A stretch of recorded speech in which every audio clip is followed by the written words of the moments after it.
Players, so ang aton topic na kay kabahin hand opening. So ang opening na aton studyhan or papraktisan yan na video is two knights defense. Ang ngaran, kung na nagtitake ang e4, e5, so gi-stop la, any further push ang e4. So knight f3, ginatak an ipepon. So defense and bishop to c4, develop la, nganin kibacant adi para pwede na maka-castle in the next move. So good move. So din knight f6 la. So masulod na kitahan tinatawag na two knights defense. Kunain an duha ka knight andam na magdepensa kontrahan ano man ang mga atakehan white. So dinhi an white pwede tumirahin knight to g5. Although diriya maupay na prinsipyo labi na opening kunain dapat diri mo gimumuban nimo pyesa kaduha, for example 1 2 kay maalkansi kan tempo. Pero with the move of knight to g5 may the idea gin-attack adi niya with the knight and bishop kunain king lang nagdepends, and another is gidipinsa niya din na pawn with the knight to g5. So far okay hiya, hay may daman niya idea ngan may dalat niya attack. Pero din ni pwede mag d5 laan black giutod lang niya ang connection, for example nga di ang knight nganin bishop kapag attack nida. Pero for example hini pwede lang niya ma-capture with e takes to d5. So makita ta na ang pawn is usalan depensa ang bishop la, so pwede lang i-capture. Pero din may daw sacrifice ang white an ami to an knight takes f7. So may the fork dayon. Tapos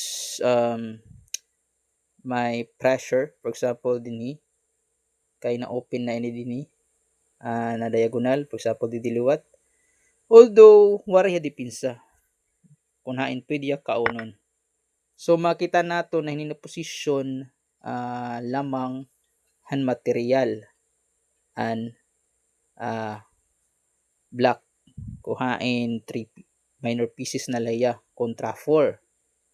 Pero may da attack an white. After king takes f7 may da dahin queen f3 check. So under check hiya. So obligado hiya mag-move na ng king. Another is din na makakasalan king kay naka-move na. So bisan palkansi ang black in pyesa pero may da immediate pressure dayon ha black king. So dinhi kun umatras ang king ha g8 waray na. Perde na dayon ang black after queen takes d5 check. So diri maka-escape. So diri pwede maka-capture, for example ha nag-check. Okay, pwede maka-capture.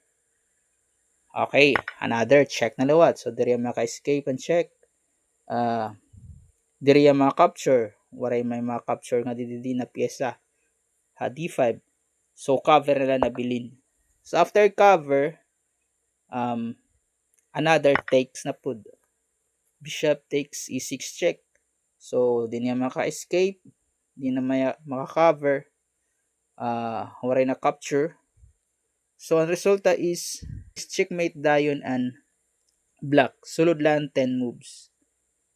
So recap, e4 e5, knight f3, knight c3, bishop c4. So amin ni an two knights defense. So after ito dida d5. So gi-cover para utod ang connection f7. Then he is knight takes to d5. After knight takes to d5, aman yung tinatawag na fried lever attack. Kung hain ang white pwede mag-sacrifice ito. And ang resulta is, for example, mag-atras siya dida is may the immediate checkmate. So para maiwas ini na trap, for example, After dida, masacrifice lang ang black.